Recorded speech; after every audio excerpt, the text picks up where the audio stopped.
Okay, we'd like to welcome all of you today to another class from the BYU Library's Family History Center in Provo, Utah.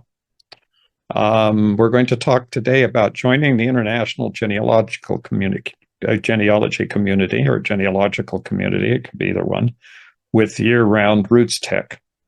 And you may not have realized that RootsTech existed. Maybe you did, maybe you didn't, but I'm going to tell you about RootsTech as well as show you how and why it's going to be a year-round presentation online.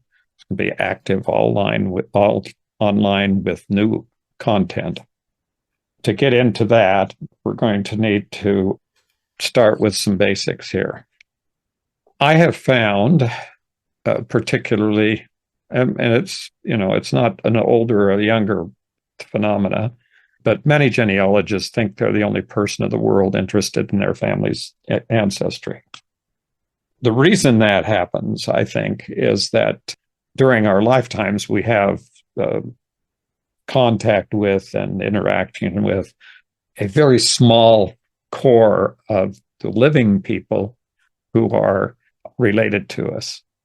And you may have an extensive family, with maybe hundreds of people in your family circle and reunions and things like that. But still, it's a relatively small number, because as you begin to do your genealogy, you find out that it doubles every generation. So and more actually, because that's assuming there's only one marriage per couple, and that may or may not be the case. There may be a lot more extra people in there. Okay. Well, what I was saying is that the number of people who are ultimately related to you is a very, very high number, thousands and thousands and thousands of people. And considering all your great, great, great, great, great grandparents and all their descendants, even if you happen to come from a line that seems like there's very few people, if you go back in time far enough, you'll find that you'll still have a significant number of people that you're related to and lines do die out, and that is possible. And there's catastrophes that could wipe out a major portion of a family and things like that. When you try to make a rule like that, there's always an exception to what happens. But I can say that if you have that concept, or you feel like you're alone, or you don't really understand the kind of global scope of genealogy, then attending a large genealogical conference such as RootsTech in person, and even partially online, online doesn't give you the concept of the numbers and the interaction with other people. Coming to a conference like RootsTech or NGS or some of the other National Genealogical Society, NGS, and around the world genealogy conferences, gives you a connection, a real connection, understanding that there really are a lot of other people who are related to you. And if you use a phone app like Relatives Around Me or whatever, you can, and at one of these large conferences, and every year RootsTech goes through that, they say you register and provide some information, and they will then tell you everybody at the conference that you're related to. And that gives you a tremendous perspective. In my case, it's overwhelming because I have thousands and tens of thousands of relatives. It's because I have very big families in the past. So that's where that is. But in any event, even if you were so unfortunate as to not be, even be able to find parents and such, and you're simply not, DNA is not helping, and whatever, then this is, that's by far the exception with people who, when they get into genealogy, find out that they do have this rather extensive relative group out there. And so what it does help is it helps you to understand that you're not in an individual pursuit. Now, I have to say that I went through this process because I started being interested in genealogy on my own. I mean, there wasn't anybody who particularly know maternal, paternal grandmother or grand whatever that talked to me about genealogy in my youth, and anybody who mentioned it, it was, it was a subject like, yeah, well, yeah, we're related to all these people, but so, and then, there were people in my family who would be normally people who I, would consider to be relatives and had some, but I had no contact with them at all. So when I started doing genealogy, I was just working on it like it was my own project, and once in a while I would run into somebody who would be that would approach me by a letter. Were letters in those old days of genealogy, and that would be really interesting to me because it was interesting that I was starting to find people away from my core group of individuals that I viewed as relatives. So that's just over the years, of course, it's become even more extensive because of that reason. So maybe it's time for you to start to think globally about genealogy. One of the other things that happens is kind of a derivative from that first issue of thinking that you're all alone, is that you might find as you get involved that other people, even if they're not related to you, are very, very interested and have done extensive work and have very, very well researched genealogies. And when I talk to people in the United States, of course, that's the United States, there's not a particularly percentage-wise with all the people in the country, there's not a particularly large number of people interested in genealogy. But when you step out of the United States into countries like England and Germany and some of the other European countries and around the world and other countries, there are huge, very, very active groups of people who are involved in genealogical research. And what is interesting, of course, and what could happen if you pursue it, is you say, "Oh, I have German ancestors," and as you go back in time and start learning who these people are, you'll find out, and you're doing some descendancy. If you do DNA testing, obviously, that's another avenue to start to break through that barrier of who are my relatives.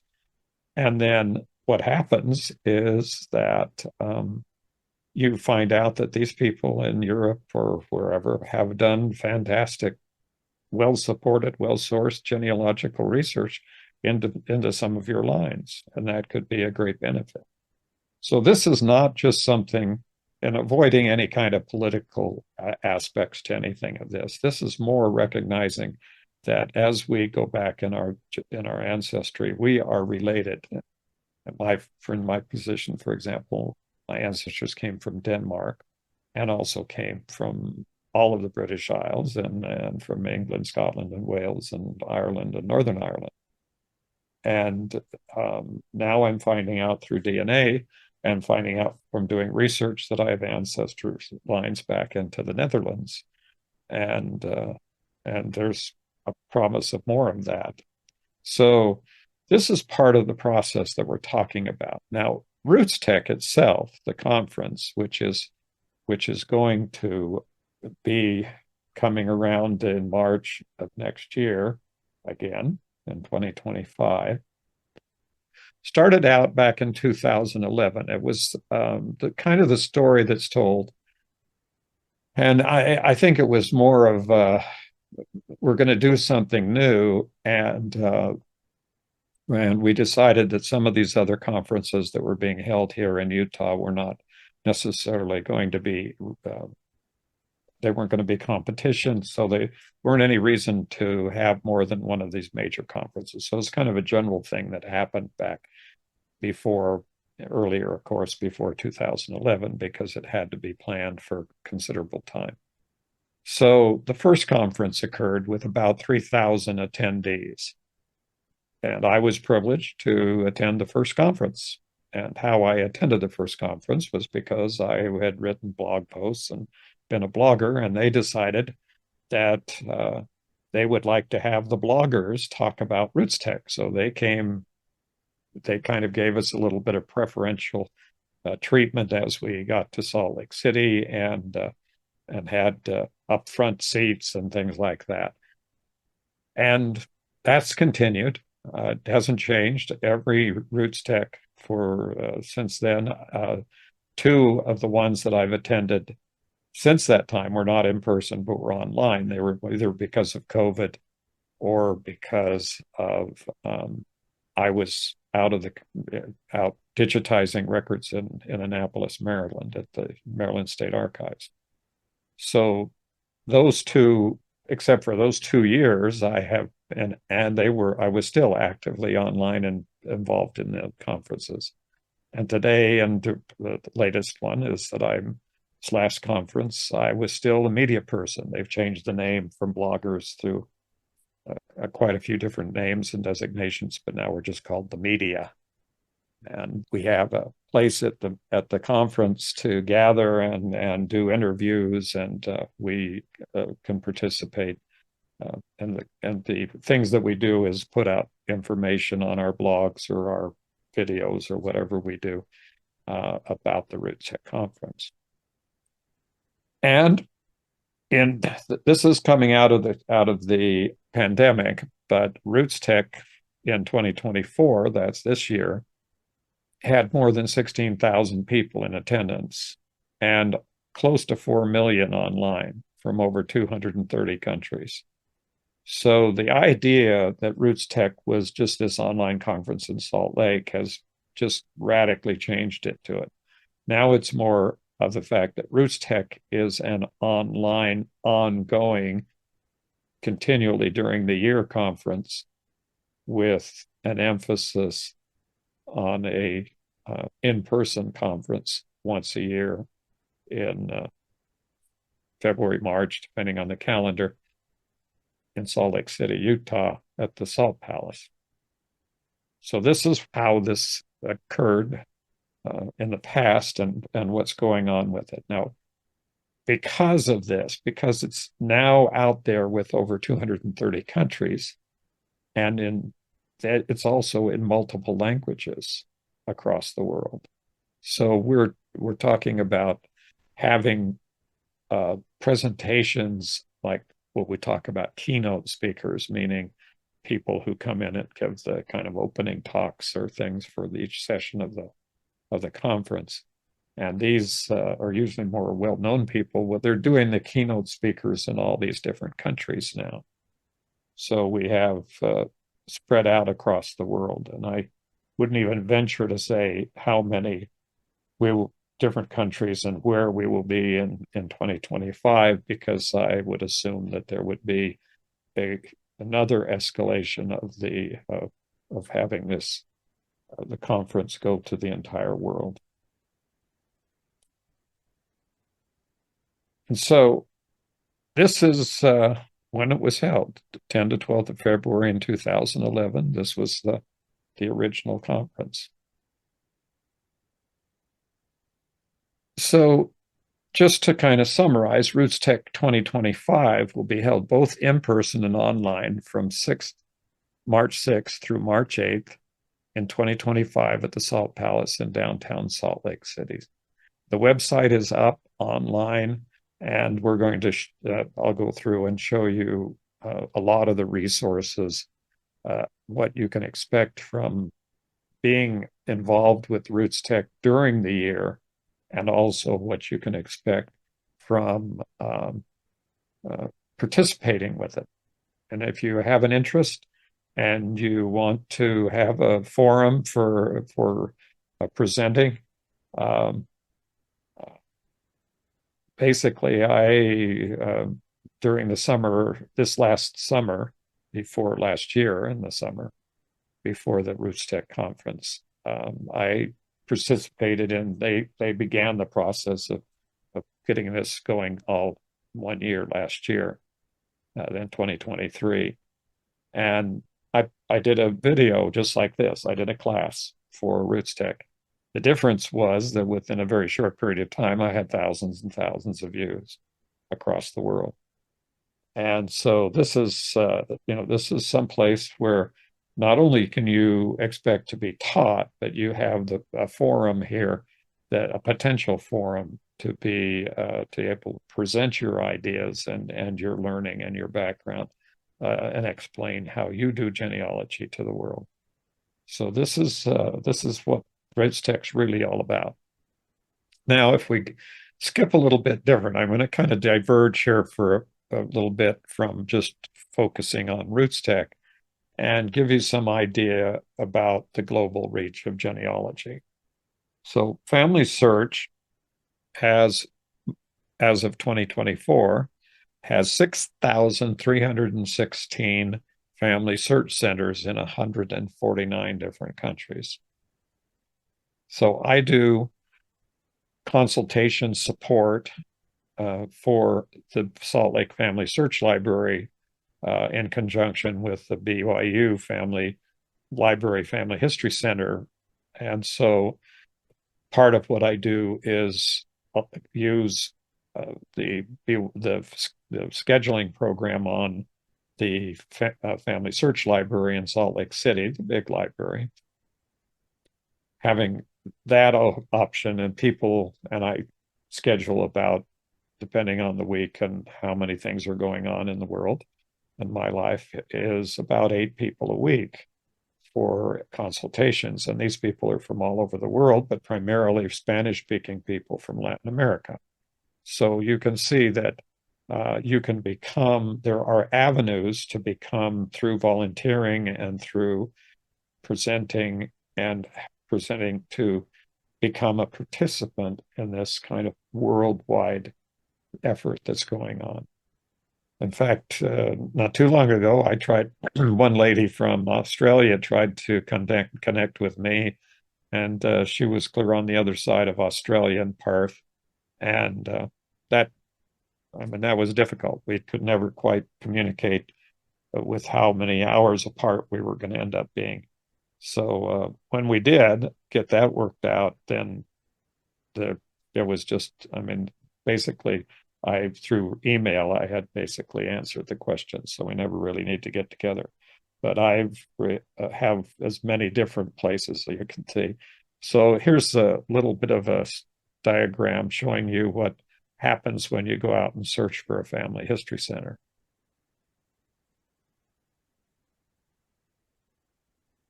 So these are all the different family history centers around Buenos Aires in Argentina. Okay. And you may have a variety of opinions about Facebook, but right now there are over 16,700 genealogy and family history Facebook groups. So if you kind of, this on the screen, you can see down here, there's lots of different things. And some of them have as many as tens of thousands of members. I see that Genealogy Tips and Techniques has 10 posts a day, and it has 84,000 members. And some of these have tens of thousands of members. So this is part of the global people who are using this. These are, you can talk to, go back with, and deal with people on the basis of the social networking programs, and stay away from the other aspects of social networking that are always touted as being negative. And here we have a very positive use for a social networking program like Facebook.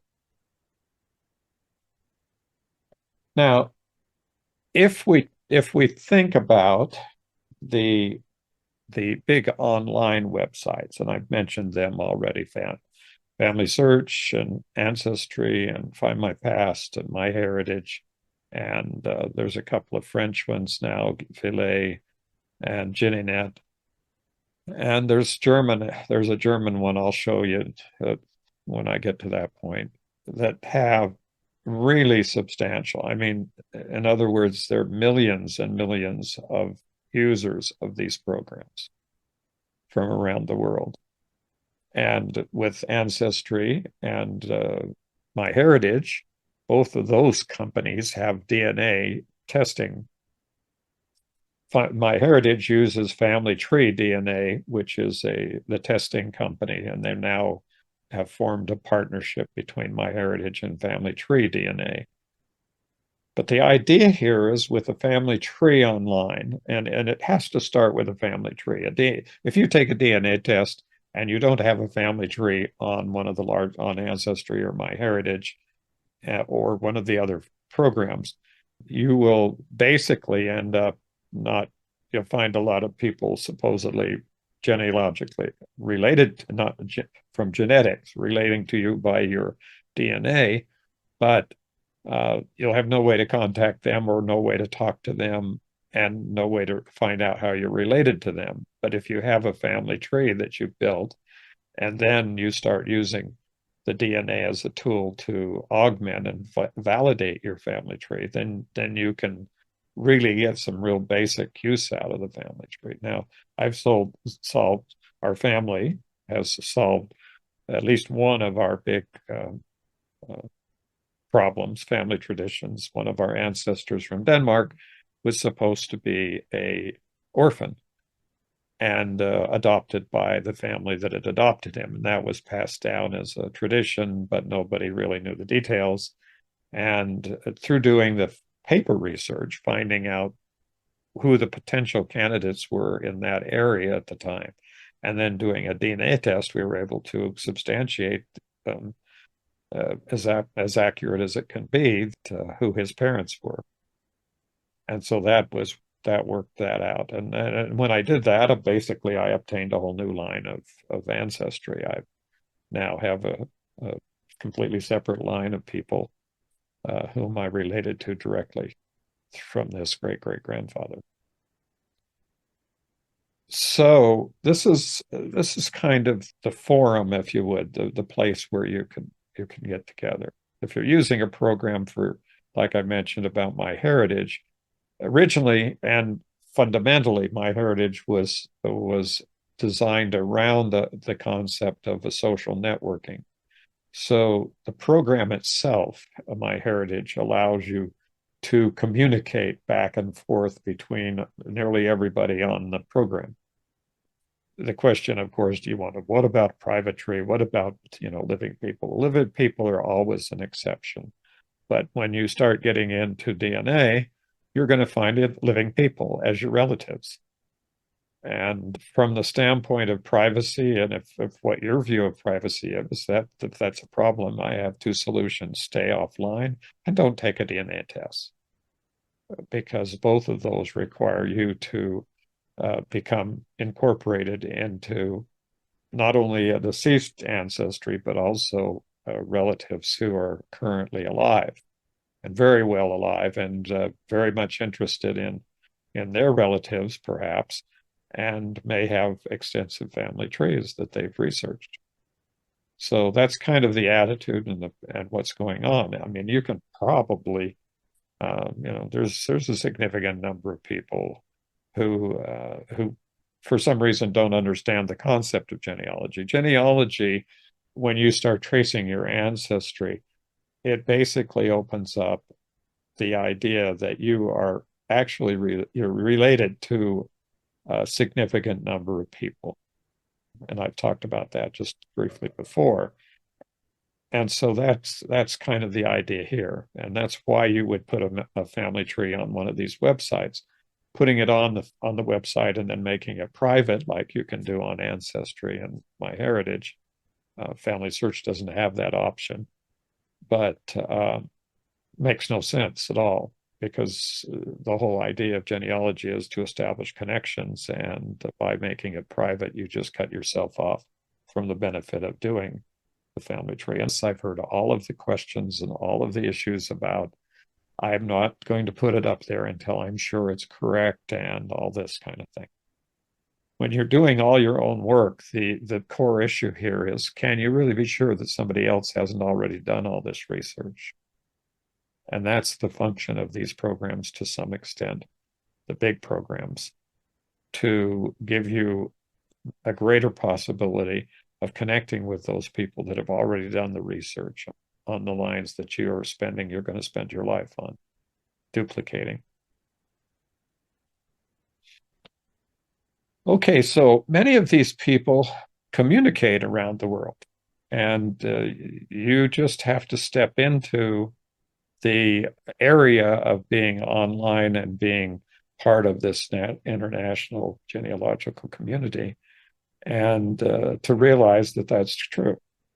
I have no idea where I'm going to be talking to people uh, around the world.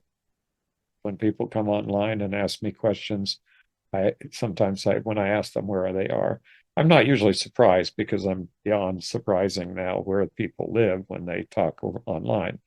But it's always unusual because I have people completely surrounding the globe, and so that's when you live in that and begin to operate and help and participate in that international community that you really get a better perspective of what genealogy is all about as far as creating ties and understanding between people.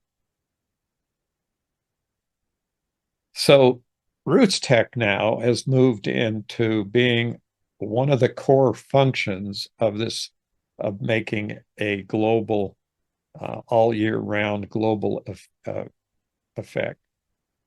So it will be continuing on. It will be expanding. It will be reaching out to more countries, more languages, more participation. And you can see here from this RootsTech, there's 82,000 followers. That's basically people who are utilizing the website directly. So that number will continue to increase dramatically over the next couple of years as they reach out further and further out into the global community. So this is what we're looking at. This is moving on to 2025, and each month we'll have a theme and new presentations and more valuable information. So in April, there were presentations on DNA. Now, these are cumulative. That means that the April presentations are still available online to be viewed on the RootsTech website. There are literally thousands of videos on the RootsTech website to view, some of which are on YouTube, but most of which are actually on the website. And so there's DNA, that was setting yourself up for success, which was a general idea of getting into genealogy, African American heritage in June, emigration in July, and coming up in August, it will be focusing on storytelling, and then in September, your family discovery journey. Okay, now why does this calendar end in September?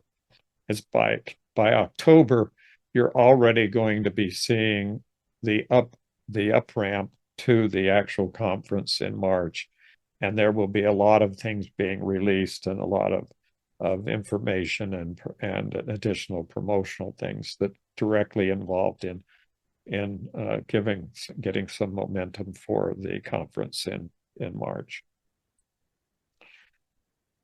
And this is kind of the case. At first, the idea was that the presentations would go on for the next year and that it would all be 2024, for example. But then it was more sense that this would be a prelude to 2025. So they're sort of in a transition there. It's probably going to be both. It's going to be both the 2024 review with looking back on the conference that happened earlier this year and what's going to happen next year. So it's going to be kind of a working your way through that both those kinds of different directions. So here's kind of some ideas of the events that occurred. And this is where you can go in and click into the website. We're on the rootstech.org website. And you can go here and look at genealogy for beginners. You can look at DNA Day in 2024, immigration and genealogy. Juneteenth at Family Search. In other words, all of this is going to be with presentations, videos, and additional information here that's on the website itself.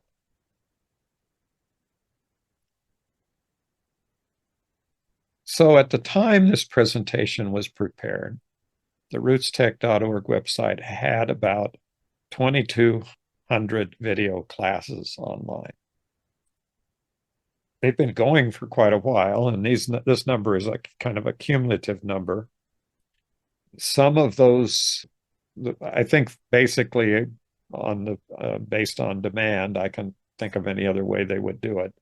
Not that I know why, but there have been more, and this has sort of been sort of weeded out.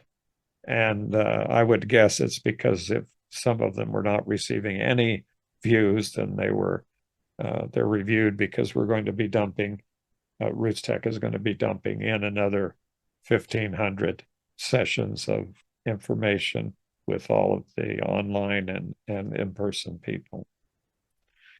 If you're presenting in person at RootsTech, there's a division. It depends on your assignment of the venue, which of the rooms at the conference center, the Salt Palace in Salt Lake City, you're assigned to. If you're assigned to one of the rooms with the video, then your session will be recorded and you'll be put up online. If you're not, then your session will not be recorded, but you'll be able to, use your information. So it's kind of a different thing, but I've been doing conferences now for years, and some huge number of classes, and it's always a benefit if they get recorded. Now, these classes, for instance, that we're in right now, this is the BYU Library Family History Center, and we have getting close to, and I kind of watching it to see when we go over, right around 1,000 videos on YouTube and on the website for view. And we have the old ones going back to the original, when we originally started about a little over 10 years ago. So this is a tremendously valuable resource here on this website. There's lots of information, and it's completely searchable. You can search in there, and they have filters, and you can get in to any subject that you want to do in a lot of different languages. If you need something in a foreign language, when I don't use the term globally, there are no foreign languages globally. There are languages which you personally do not understand. And so basically this will give you a lot of options. So you can search by content of whatever's in all of these classes and all of these videos, and language, and then also by speaker, sponsor, or exhibitor, and by the year. And these are more than 1 year accumulations here. As they continue to roll in, they will go through the process. In other words, they'll probably have some on for different periods of time than others. So this is going to be a kind of an ongoing winnowing away of the numbers. From the standpoint of BYU, I suppose, may have to go through that at some point, but to take things off that are totally out of date and no longer at all relevant to what's going on. And that's the same thing that happens here. Now, especially this, for example, I give you an example is if you're going to give a presentation on artificial intelligence, I can assume that you're going to be able to have to revise it the week before you give the presentation, or have to present the presentation. But in this case, the timing for giving a presentation from RootsTech is that the demand for 2025's presentations, what they call request for papers, explain to us what you would like to teach. And that already happened. That happened back 2 months ago, almost 2 months ago. James? Yes? There is a question in the Q&A that Okay. may pertinent Sure. from Bill Butcher.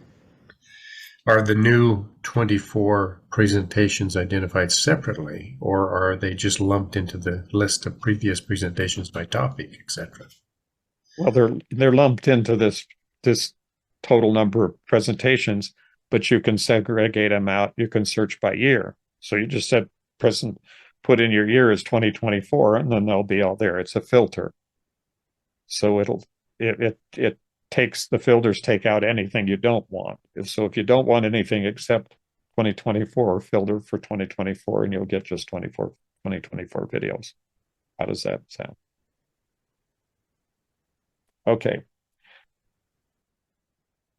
So here we are with this amazing kind of resource, and it's completely searchable by Google and by Microsoft and all the other search engines. It's just basically something that will evolve as over time as the topics and the subjects evolve. And I was mentioning AI because that's um, something that is evolving. And I even have some videos on the RootsTech website. The last few years, I did not do any presentations because I've been tremendously busy. 2 years ago, I decided that I would, in 2023, I decided that I would do some presentations. I did 6 videos. And then this calendar year, 2024, I've done just one video additional to video online. But I might be presenting next year. We'll see. I'm involved now in so many different areas that it doesn't make sense to me to take the time to teach a class to a few hundred people when I can do videos and put them online for many more than that. So, as I mentioned earlier, the keynote speakers for RootsTech in the future and into the past couple of years have been drawn from around the world, and they will go, like, for example, to this one is in Colombia, and this person, Katie James in Colombia, was talking about her ancestors in Bogota, Colombia, and she's apparently known down there. And then there's people in other countries who are well known, and then they are the ones that participate in the keynotes in these what you'd call mini keynote conferences going on at the same time as the in-person RootsTech in Salt Lake City. So it's a pretty big event because they're presenting not just on the stages in Salt Lake City, but on multiple venues around the world. And that all takes a lot of coordination because of the time frame. And it's not like you're going to be broadcasting in the middle of the night, so you have to do some adjustments for where you are on the world. So it's kind of an interesting process, and it's interesting to see some of these other uh, presentations that have been made for the keynotes around the world. So now you can go on to the session here and look and review the keynote speeches that were given by these various people at RootsTech. And you can, if you come, you can, if there's some value, there is a value of seeing them in person. And it is possible to volunteer to work at RootsTech. But it is, it's, or to help support at RootsTech through the media program. But what I've learned about how they're handling RootsTech now is that they are inviting people more regularly than they are accepting people just who volunteer. So it's kind of an interesting concept that's going on here.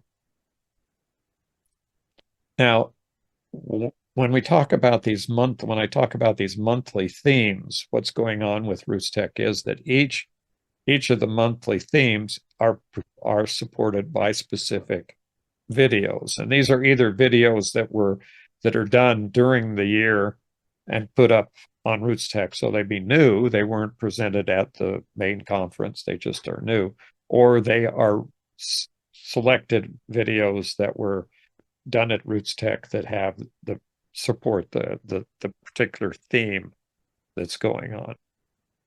So this is it's just a broad spectrum of all the various people. Now, the thing about coming in person to RootsTech is that talking to people face to face, being able to actually talk to people at Ancestry or talk to people at MyHeritage or Family Search or at the Family History Guide or any of the other booths, big booths that they have that we have and they have on the RootsTech Expo floor, the exhibit floor. And so the exhibits have are some of the core reasons why you would attend the conference. You can talk and see what's happening with all of the new programs and people, what they're developing and who they are and how they're interacting, and sit down and learn from them. And there are classes going on virtually all day, every day of the conference on the exhibit floor. And those are usually product specific. In other words, they're telling you how the Family History Guide works or how MyHeritage works or how Family Search works. And when you get that information, then you can, you're right there. You can question the people, usually the principals or volunteers who are knowledgeable about the programs. Okay. And one of the things that they've had over the years with RootsTech is forums. And now forum is kind of a way of presenting information with a panel. So you'll have 3 or 4 people or 5 people, sometimes even 6, but usually not much more larger than a group of 3 or 4 to 6 people. And they will then be there as experts in their field, and they will present. Sometimes they each have a short presentation, and then it's open for questions, or sometimes they develop the topic, and each person has a different part of the development of the topic. It just depends on how they're put together, but these forums change dramatically from year to year because the things that are happening. And most of these have to do with the global reach of Family Search and the global reach of genealogy, as well as the technology changes that we're looking at, that either whatever they happen to do, whether it facilitates the learning and doing genealogical research. So this is kind of the core of the technology, if you want to look at it that way, of what happens at RootsTech. And then I mentioned the regional pages. Okay, so different parts of the world are contributing, and this is where they have their keynote in that part of the world and promote it. And so then there's going to be people from these countries, from these areas of the world, who will participate directly in RootsTech and do presentations in their language and have those available. So this is part of the globalization international. And of course, I need to mention that the Church Jesus Christ of Latter-day Saints is the entity that owns, in a sense, the Family Search. And so there is a significant amount of presentations on only one day of the conference. So the conference is usually on, there's some events on Wednesday, but usually Thursday, Friday, and Saturday. And the LDS sessions are usually on Saturday. And there's usually no charge for those, whereas there is a basic charge. I haven't mentioned that yet, that there's a basic charge for RootsTech to attend. It's reasonable compared to other conferences. It's very reasonable. And this past year, they did was flat rate. Everybody paid it. And there was no like elderly discount or student discounts or anything like that. Just everybody just paid the same amount. I don't know if they'll do that again or change. Another way you can do this is to go back to the keynote speakers. There have been some spectacular keynote speakers. Now, they only started recording these and putting these up online in the last few years. So it's not but something that goes back way back to the 2011 original people who were keynote speakers back then. But you can go in and get involved with the keynote speaker. Getting, when I mean you're involved, you can get in and watch these and hear their stories. And some of them are extremely remarkable. So here's the suggestion that you start locally and you connect globally. And I'll give you some examples of how you could do that. And it's with something that goes. And by the way, I just mentioned this picture right here that I'm using as kind of a generic town type picture. This is a generated image, by the way. This is a generated by Adobe Firefly. So if you've ever want to see what quality is of a image like this, it's fabulous. And then here's another image, not a more abstract image, but also very interesting.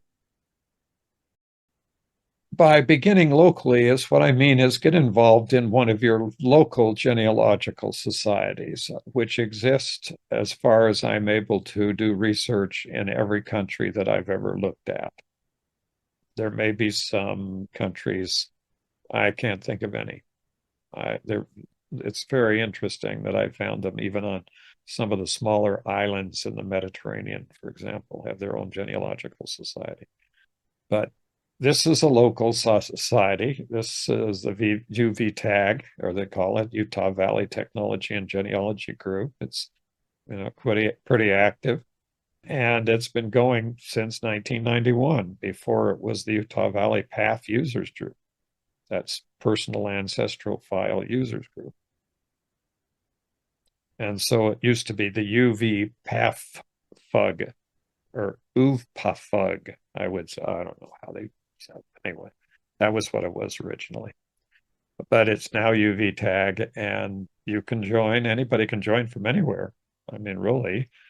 And they have gone online primarily now, like most of them are probably going to do, and have classes once a month and have a fabulous newsletter. Oh, just a fabulous newsletter.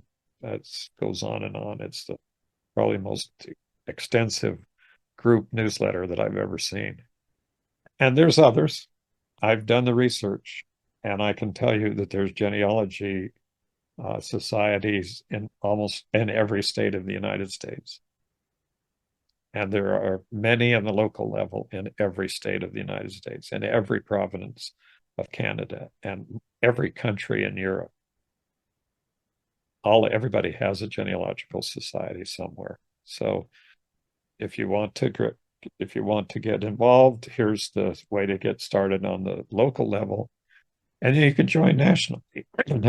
Okay, here's the National Genealogical Society, the NGS.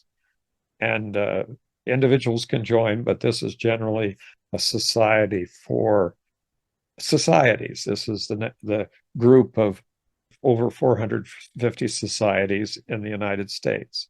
And they have a conference, and this last conference may very well be the last one in person, because as you spread out over an entire country, it gets easier to do virtual conferences and get some of the same benefits.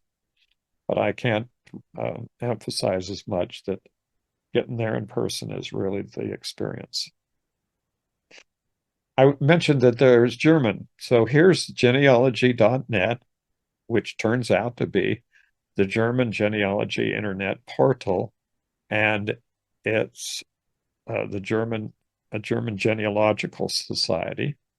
And if you haven't gotten into this particular website, then you probably do not know the scope of all of the German records that are available.